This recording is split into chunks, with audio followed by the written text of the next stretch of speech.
Hey everyone, and welcome to another chat with our Diversity and Parenting Conference speaker series.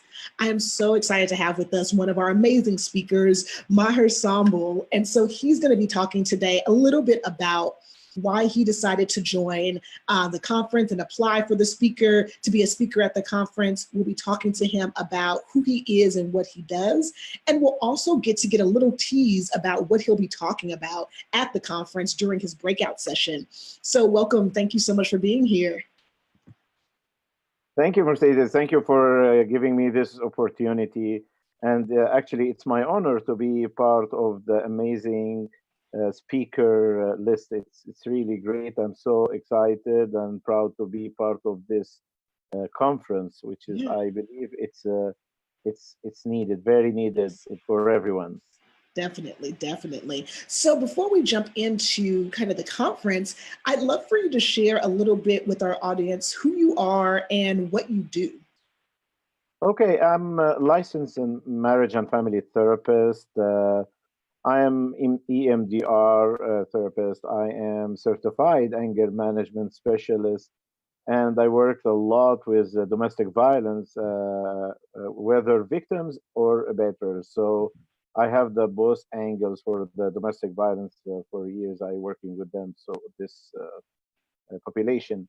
But let me, in regards about the conference, let me introduce myself as well. I am a father for two teenagers, and I am personally immigrant. So when I speak about the diversity in parenting and my topic, when we go about it, you will get it that I am not speak about something I just studied. I speak about one thing that I went through it until that moment. I'm going through it. So I have these two hats: the father and the therapist. Yes. So you're kind of coming at this topic from both spaces of kind of understanding what it feels like to be going through that with your daughters, watching them become part of the American culture, but then still trying to infuse your culture with them. And then also as a professional and knowing what that looks like for them in their social and emotional development. Correct. That's exactly, if you're asking about what is the reason of being interested in the conference, that's the main reason because it's I which I say I hope that I heard a lot from a long time ago, and that will help me in regards about how I can handle being in a different culture. So Mhm. this is what will be go through in our topic. Yeah. So kind of expand on that a little bit more about kind of because you applied to be a speaker. And so I'm asking all my speakers kind of what interested you about the conference? What made you really want to be a part of this conference and apply to be a speaker?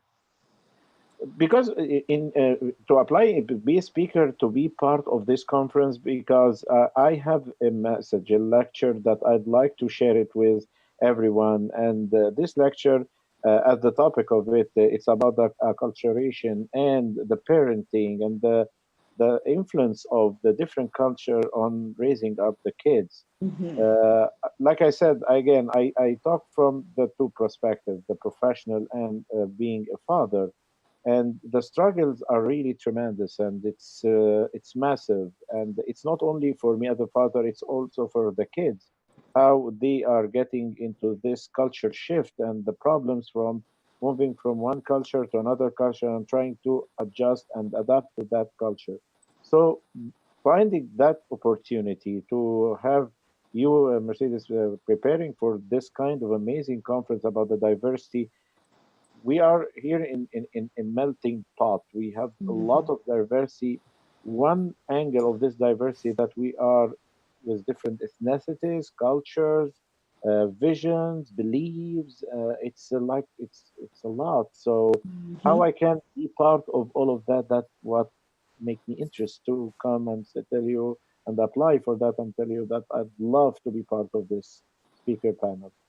I love that too. And that was kind of the mission of the conference is to have different voices talk about what does it really mean to not only parent from a different culture or a different identity, but also to be working with parents of different cultures and different identities. And I can imagine when that someone sees your name, they see you, they think, oh, I hopefully my hair is going to understand us. And so do you find many people from your cultural identity, they enjoy coming to you to work with you? Yeah, and I have that in my private practice, and I have this opportunity that I got a lot of parents coming and individuals, whether from the two aspects. One of the things, Mercedes, I found it clearly that the parenting, when the struggle coming too much on the person, the stress can lead to things that we don't need to reach it. One of them is the domestic violence. Mm-hmm. And it's not because of the person in nature, he or she is violent, but because they can't afford or bear this kind of differences. Their kids try to adjust and adapt and do whatever they are going through like in the school, like the other kids around them, what they're doing, versus, okay, I need still to maintain my culture and my tradition. And this kind of struggle will make the parents very stressed out, and if they don't know how to relieve this stress and to get some parenting tools on how they can manage that, it can really turn to be anger, and this anger can increase over and over till it can reach up our kind of physical violence, emotional violence, any kind of type of violence. So I see that a lot in my practice. Yeah. And other things that I can think of too is when people from outside of the majority culture, or as we see in the American Western culture, are trying to raise kids, they bump up against what Americans think is the right way to do it versus what they in their culture believe is the right way to do it. And how do you kind of give us like a brief teaser on how do you help families or even professionals learn how to support families with different understandings of child raising and child rearing? It's when I have parents like with coming to me with that struggle. First of all, being understanding their struggle, I understand from where they are coming from. I can relate. This is very important that the client can see the therapist relating to with their struggle. It's not by book 1 + 1 = 2. It's by how we're relating to what's going on. That's what we're doing. We're not doing maths. We are doing human service. And when it's come to human, I need to go down to the ground where I can meet with my client or fly high to the sky wherever they are. I'm there. You know. So one of the things is to be there for them. The other part is to normalize their struggle because it's very normal and it's happening. And again, like I said, I went through that, so I can understand very well what's going on. Then teaching them how far, while I'm maintaining my culture and I'd like to maintain the tradition and culture, I need still to accept what's going on around me. And the acceptance here is not like, okay, I will do whatever going on around me, but to accept that there are differences. And this kind of differences will not be a matter of struggle as much as a matter of its diversity. Again, it's melting pot, how we can deal all of us together in the right way. Mercedes, I got surprised when I'm preparing for this conference and my presentation. We have around, as the latest statistics, we have around 45 million immigrants in United States.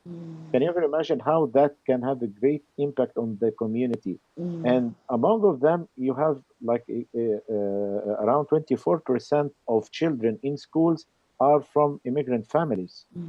So it's a big portion. And if we are, as a professionals, we're not prepared for that and preparing, teaching these immigrant parents how to raising up and discipline and parenting their kids, because their kids, maybe they are first generation or second generation, but it will go on and it will be rolling on till the third and fourth and fifth generation. So if we did it right now, it will impact later and we'll gain the fruits out of it in the later scale. I love it. And I feel like you've already given us a nice little teaser of your breakout session. But for those of you who are watching or watching on the replay, I want to say what the title is. And then just briefly, again, just share with us the people who are going to come to see your presentation, what you're going to talk about. So Maher's presentation is called Acculturation and Parenting, the influence culture has on raising kids. So share with us like a brief teaser on what we can expect at your session. Okay, and like you had mentioned, acculturation and parenting, it's two aspects. Acculturation about the kids that they are coming and they try to be adjusted to the new culture. versus as well the immigrants and the parents that they are in the culture now, it's new for them, and they are trying to make themselves fit in what's going on without losing their identities and the culture and what they raised up on and their beliefs and all of that. Mhm. When we're getting to immigrant from country to country, there is two aspects. There is the pre-immigration and the post-immigration. The pre-immigration, what brought me generally to think about to leave my origin country and come here. Sometimes it could be very basic for any reasons, joining or reunification with other families, sometimes because it's economical situation, sometimes it could be asylums and refugees and political situations and discriminations and execution. There is many problems. So Right. first of all, I need to understand why the parents get immigrated, because this is in general impacting the whole family system. That's one thing. So that's the pre and the post. Like every family, they are preparing when they go and live in a different country, where they will live, what they will work, what kind of certificate or studies or degree they need to go through it. But the one thing that they would not prepare for it psychologically. How can I be prepared psychologically for this shift? And if they didn't do this aspect, which is 90% or a great percent, I don't have like exact figure, but I would say to the great extent, the majority not didn't prepare psychologically about this shift. So our role as professional again to okay, let's prepare you for now you are in different culture. Now you have a second language. Now you need to start from the beginning. Now you need to have more studies. Now Mhm. you need to know how to parent your kids with the right way that Yes. it can be adjusted to within the community.